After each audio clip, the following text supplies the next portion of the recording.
hit live stream. So we should be live streaming now.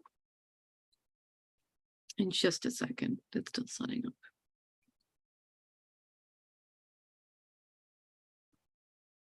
Okay, we should be good to go there. All right. Okay, hello everyone. Thank you for joining us for this session. We're very excited for this session. This is a half-hour session, and we're going to have a presentation entitled Linking Us Together, Applications of Wikidata in Saving Ukrainian Cultural Heritage Online. And with us, we have Kylie Jolicoeur from Syracuse University, Metadata Strategies Librarian, and Andreas Segerberg, Research Engineer from the University of Gothenburg, Sweden. All right, over to you. Thank you so much. Our third presenter, unfortunately, was unable to be here today. Susanna Onos also contributed to this presentation, so we'll be talking about her work. And if you have any questions for her after the presentation, we're very happy to either answer them if possible or pass them along to her. So there is some contact information on this slide that we will provide at the end as well if you're interested in learning more about SUCHO past what we described today, and some ways to follow us on social media, including our newsletter. So to get started with a brief overview of the organization, we have more than 1,500 volunteers from more than 38 countries. So this is definitely an international initiative. Over the course of the 18 months or so that the initiative has existed, we have archived more than 51 terabytes from more than 5,400 websites across Ukraine. We also have other projects that I will describe a little bit more in a moment, with more than 4,500 items added to the Internet Archive, more than 691 objects curated for an online Omeka gallery, and more than 2,700 memes archived online as well. Part of the initiative is also not only to do this kind of web archiving that we'll describe more in depth in just a moment, but also to raise funds for our partner institutions in Ukraine who are in need of either financial support or equipment, such as digitization equipment or daily operations equipment. This amount is a little bit out of date because it's from a few months ago, but we have already donated more than 74,000 euros in equipment and funds to more than 34 cultural heritage institutions in Ukraine, and we have raised more than 218,000 euros. We have many sponsors and cooperation partners and technical partners whom we work with regularly. I won't go through the list item by item, but these folks have been absolutely amazing in supporting the work that we're doing and allow us to function and allow us to support the institutions that we work with.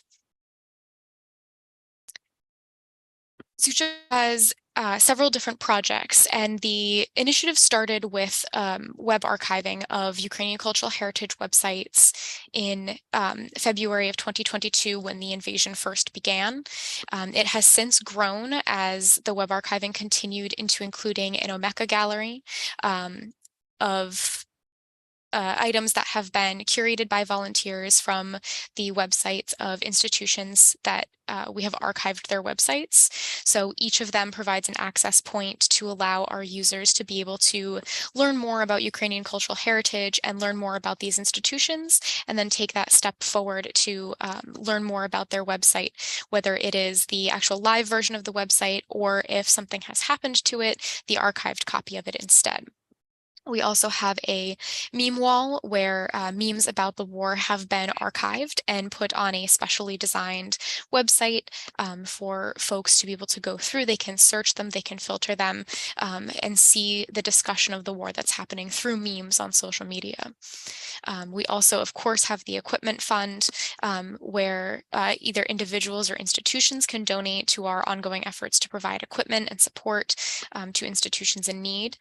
And we're also working on developing a lot of partnerships both in Ukraine and elsewhere in the world as well. So we have exhibits on the online Omeka gallery, one of which was created in partnership with the University of New Hampshire, one of which was created in partnership with the Cherkasy Regional Library in Ukraine. equipment, of course, as well. So institutions can tell us what they need support with, and we are able to support whatever those needs are, whether it's laptops, book scanners, digital cameras, power banks, what they need to function and what they need to engage their digitization efforts. We are also currently working on the Memory Savers project. There is a press release available at the link that we'll share. And this program is engaging students to connect them with institutions in Ukraine who need support with their digitization endeavors and their metadata. Yes, I think, Kylie, you really showed us how the SUCHO project is many things, and we do a lot of things of various kind. But I would like to talk a little bit about how it got started and the thing that we call like the phase 1 of SUCHO, which was the emergency web archiving project. So why would you even bother to do like an emergency web archiving? Well, websites, they may contain both the unique documentation, tangible and intangible cultural heritage. And these websites and their content are stored on physical servers, which are obviously vulnerable to physical and virtual attacks. And a physical attack could be both looting from museums. We have seen this in Ukraine, unfortunately, from a lot of museums, especially, and also from libraries. Not so much from archives, actually, but they have been targeted in other ways. But then we, of course, have blackouts, power outages, and cyber attacks, and all those sort of things that make digital very vulnerable. And I think a lot of us, when the full-scale invasion happened, kind of thought, what can I do to help? And web archiving, it allows us to do this very passively. We don't have, active participation by the owning institution. So this was something that we could do from our homes, and in order to do something. Next slide, please. And this is sometimes we call it the digital Dunkirk. So if you're familiar with Dunkirk, but we were the digital ones that we rowed out in our small boats and tried to save as much content as possible. And at the start, we had pretty much no like sponsorship that we got later from Amazon and stuff. So we ran all the web archiving software on personal devices, Raspberry Pis, old netbooks, and computers that we had laying around, just to make it happen, because this was something that was very an acute situation, obviously. Next slide, please. And here is a pretty old graphic on the website, how much is actually up and down. Let's see if I could see. I think I'm missing the part. Yeah, from November the 15th last year, and then we could see that of the websites that we actually managed to archive, more than 40% of the ones that we track and see, they are still offline, and that's the case right now too. So next slide, please. So how did we manage to get 1,500 plus people to collaborate on such a project? Well, we developed pretty organic, I would say, a workflow that you can divide into 5 steps: discovery, prioritization, triage, capture, and quality control.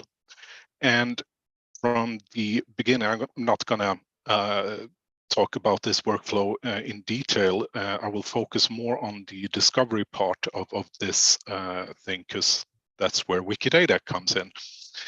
But of course, when we needed to find URLs, for the institutions that we wanted to archive, we had to do prioritizations in order to take the ones that were under possible attack first. We had to assess how difficult and what tools do we need in order to actually archive this. And then it was the actual archiving, and then of course quality control to see that we actually captured everything that as it looked. Next slide, please.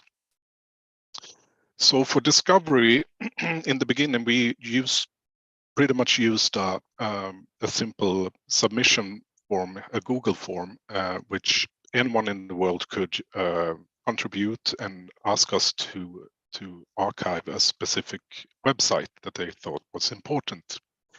But I would say maybe 3 or 4 days into the project, we started to use Wikidata and querying for institutions that were museums or archives or in the cultural heritage domain. And we managed to get thousands of URLs just by querying Wikidata and OpenStreetMaps. Next slide, please. We also did some domain intelligence with open source and commercial zone files. So we queried them to find subdomains that could have like important catalogs of the main site and so forth. So this was done by a group of people that were doing domain intelligence. Next slide, please. So this is a screenshot of our giant spreadsheet, and this was the heart of the organization of the web archiving project of SUCHO. It was a Google spreadsheet, which is kind of insane, but it was really a low threshold for many people to get involved and to volunteer, because a lot of people, pretty much anyone knows how to use a spreadsheet and how they function. And the Google Sheets are collaborative, so you can edit at the same time. I don't know if you ever tried to collaborate in such a document before. I have done it a bunch of times, and it usually gets messed up when it's just me and another person. But somehow we managed to have 1,500 volunteers who had open access to edit this document. And I think we had somewhere around 500 active users that were editing at the same time. And it actually worked pretty well. Next slide, please. And Kylie, maybe you want to take this one? Yes. So part of the information that was feeding the giant spreadsheet was what we were getting from Wikidata. So more than 1,900 sites were recorded based on data that was queried from Wikidata, and more than 4,300 URLs were retrieved from Wikidata for use in the giant spreadsheet to try and archive those sites. So a lot of the work was done with specific instances of subclasses for cultural property or cultural facilities, natural heritage sites, monasteries, churches, and other types of institutions, and anything within Ukraine that had a web address linked to the Wikidata item. More than 233 URLs also were retrieved from OpenStreetMap. Those were also found with keys like historic or tourism. So the data was pulled into a different spreadsheet, a very, very large spreadsheet as well. It was enriched not only for our use, but also for hopefully importing it to Wikidata further down the line. And this is something, again, that we'll discuss throughout this presentation. The unique identifiers were kept so that the data could be enriched, but also so we could use those as unique identifiers as well. And labels were transliterated according to standard transliterations. Many times it's the case that in Wikidata there may not be an English language label, or if there is, it may be transliterated improperly or with varying standards, or it may have been just translated incorrectly. we translated those labels into English wherever possible. As it is, the working language of our volunteers who speak many different native languages, it was really important for us to be able to have that. Although obviously having the Ukrainian language label is absolutely essential. The administrative units for the items were also corrected. This was a major undertaking and still something that's actually ongoing. The administrative units being the oblasts in Ukraine, oftentimes these had either multiple values that had been entered on Wikidata. It may have changed over time, it may be incorrect, or there may be some disputes, especially in certain cases where territory had been seized by Russia. Part of the precautions that were taken with this stage of the work is still true for many other stages of the work.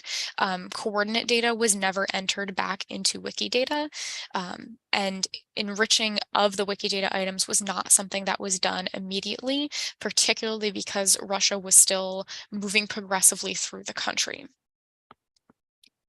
This is an example of what part of the spreadsheet looks like.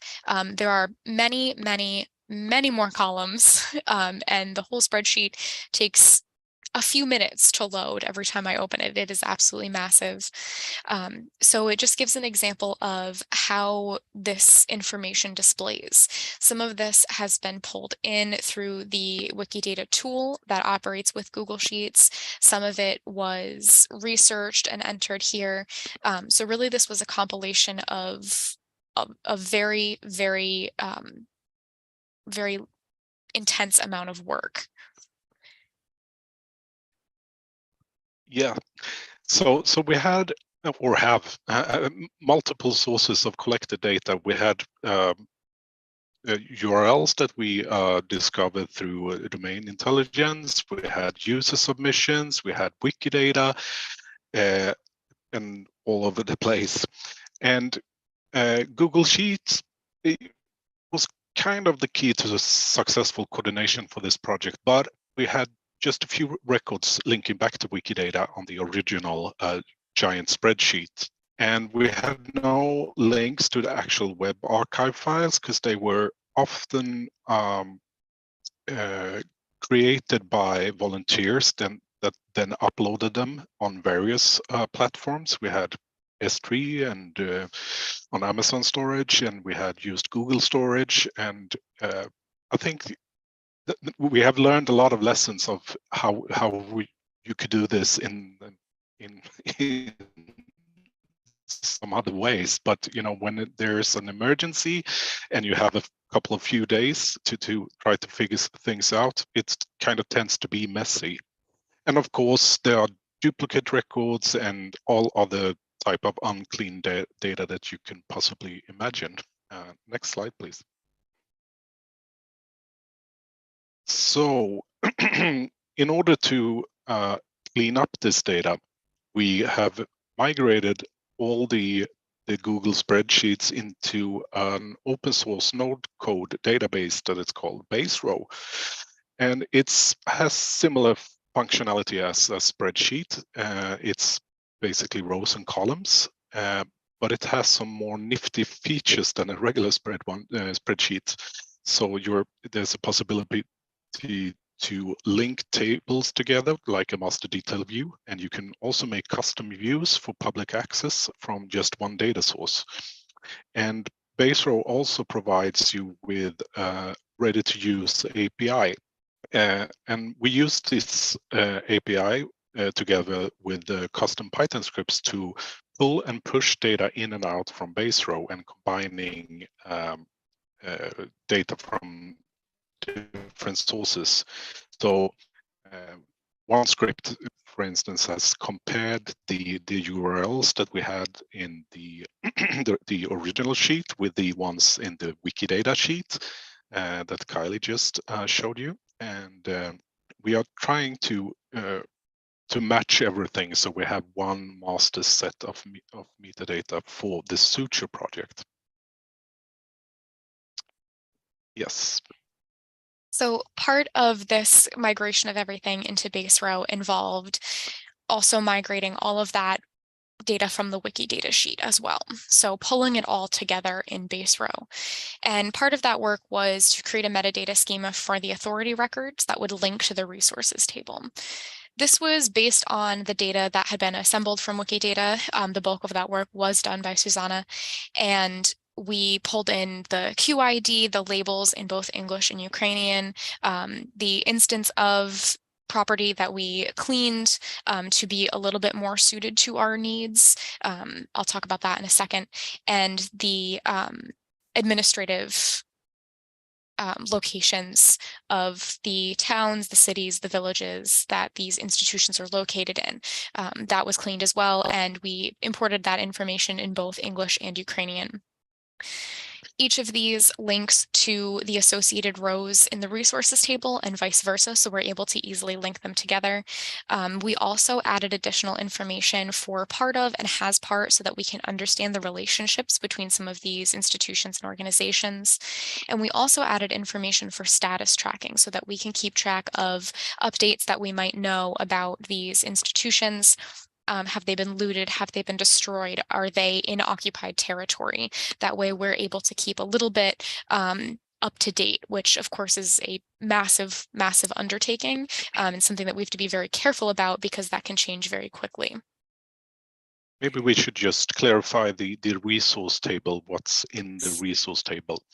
In the resource table, we have the actual web archive files. So a web archive is a resource. It could be an item somewhere else too, like a PDF or anything, but mostly they are web archives that is connected to an authority record with it, like an institution, a museum, library, etc. Yes, thank you. Part of what is ongoing work is normalizing this imported data. In many cases, we might not actually have a Wikidata item that we can use, but when we do, the organization names often have missing languages, whether it's English or Ukrainian. Typically, the name of the institution will be in Ukrainian, and we need to add an English language label. There are also many cases, which I already mentioned a little bit, that locations have to be cleaned and evaluated because there might be multiple inputs and the wrong one has come in, or it just may be incorrect, or it might be describing something at a different level than we are trying to because we are using OBLAST information, and sometimes we get a different level of description there. We also customized our institution types rather than having many different types of museums. For example, in P31, we have changed this to just say museums or just libraries. It allows us to make the table a little bit more searchable and filterable for our needs rather than having those more specific subclasses as well. Some of our ethical concerns are around contributions of putting things back in Wikidata. And this is definitely something that needs to be acknowledged when we talk about doing this kind of work, because basic contributions are things that we might be making all the time. Individual volunteers might go through, add certain things. I add a lot of English language labels when I'm doing some research on some of these institutions. But bad actors can use this data for harm. So if we're putting things out like exact coordinates of institutions, that could potentially be used to loot them or to attack them. So we have to be very cognizant of how this data can be used. But on the other hand, good actors are using this data for aid, like we are. We're using this data to assist these institutions. So there's really a kind of balance that has to be struck between how the data can be used for good or how it can be used for evil. For example, this is just a very brief example. I pulled some of these properties from this item, and you can see that a lot of this information might be very broad. For example, this museum is located in Kyiv, and we then start to see that there's more specific information here. There's a street address, there's exact coordinates. This poses a potential threat to this institution because they've been very easily identified. But at the same time, this is the kind of data that we already have readily available in things like Google Maps. So, we have to think about what are we putting out, what already exists, how can it be used? So some of our next steps that are still ongoing, we're still working on the BaseRow cleaning, linking things up, checking the resources table and the authority records table to make sure that everything is as complete as possible. We're talking about what clean data can go back to Wikidata and how we're going to go about doing that, and working on some Wikidata query templates for use in cultural heritage preservation, basically taking the work that has already been done and making it in a format that's a little bit more centralized since everything was happening at the same time. And to kind of summarize all of this and why it's so important, digitization and open access aren't something that we should be considering as luxuries. They're necessary precautions because it doesn't have to be a war that causes damage to digital assets of this kind. Cultural heritage, whether that's tangible or intangible or digital, can really be lost at any time. It can be natural disasters, it can be political censorship, even things like link rot and natural degradation of digital materials can take all of this permanently away. So, of course, institutions need to be aware of what they can and should be doing to protect their digital materials, but every institution's capabilities are different, and someone else needs to be able to understand how they can save your data and assist you if you cannot do it yourself. So when we get involved with this, we have a very semi-custodial model of stewardship where this data is not ours, it is for the institutions, and our web archive materials will go back to the institutions when they are ready for it and when they ask for it. DH projects are really research data for other researchers, so we have to make sure that they remain accessible.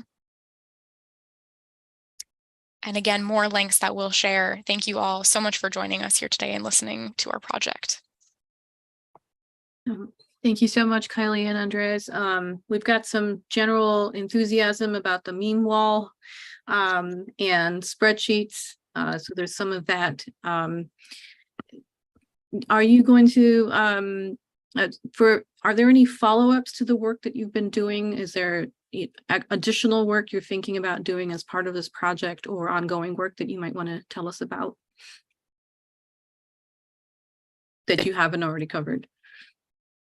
I think we pretty much covered everything. Yeah, but it's the latest thing that we're working on now is the memory savers project, which I can add something to that because I don't know if you covered the whole thing there, Kylie.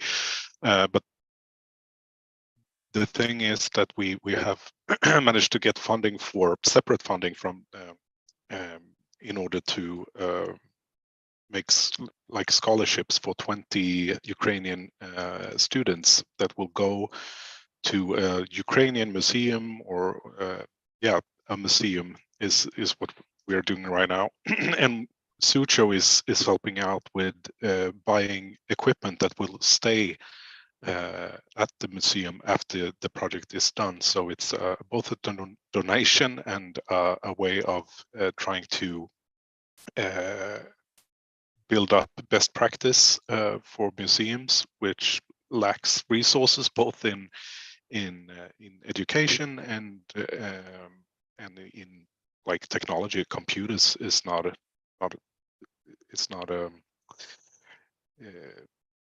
very abundant there. So yeah. Well, we are almost at time, so if people have questions, please feel free to reach out to Kylie and Andres on Slack. And thank you so much for sharing this work, this important work you're doing. So thank you very much. Yeah, thank you for having us.